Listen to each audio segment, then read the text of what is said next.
Suite et fin de la correction des exercices sur la représentation d'une force, donc avec l'exercice 5, page 73. Alors, dans l'exercice 5, on vous parle des 3 forces qui s'exercent sur un ballon au moment où on tape dessus. Donc la première des forces, c'est la force P. P pour le poids. Donc son point d'application, c'est le point G, son centre de gravité, vous l'avez déjà vu au collège. La droite d'action, c'est verticale, quand on fait tomber quelque chose, il tombe verticalement, et vers le bas. Alors ensuite, la force F1, la force exercée par le sol sur le ballon. Le point d'application, c'est le seul point de contact entre le sol et le ballon, c'est donc le point S.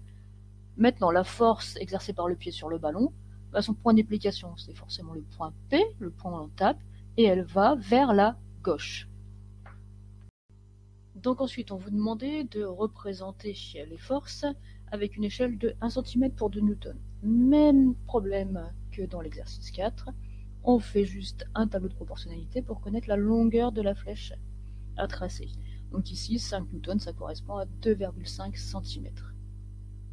Et ensuite, j'ai plus qu'à tracer ma flèche, donc je sais qu'elle part du point d'application G, qu'elle est verticale et vers le bas, et qu'elle mesure 2,5 cm.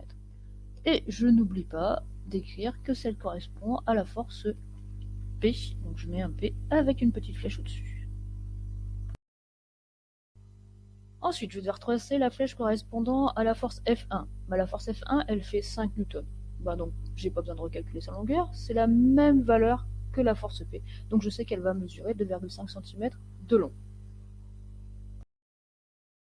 Ensuite, pour tracer la flèche correspondante à la force F1, donc je sais que l'orientation pour l'application est S, qu'elle est verticale et vers le haut. Donc je pars du point S et je remonte vers le haut sur une ligne verticale avec une flèche qui fait 2,5 cm de long. Et j'oublie pas de noter que c'est la flèche qui correspond à F1. Donc je vais m'attaquer à la dernière force. Donc quelle va être la longueur de ma flèche? Simplement cette force elle a une intensité de 4 newtons, donc dans mon tableau de proportionnalité je vais mettre 4 newtons, donc le calcul ça va être 4 fois 1 divisé par 2, soit 2 cm.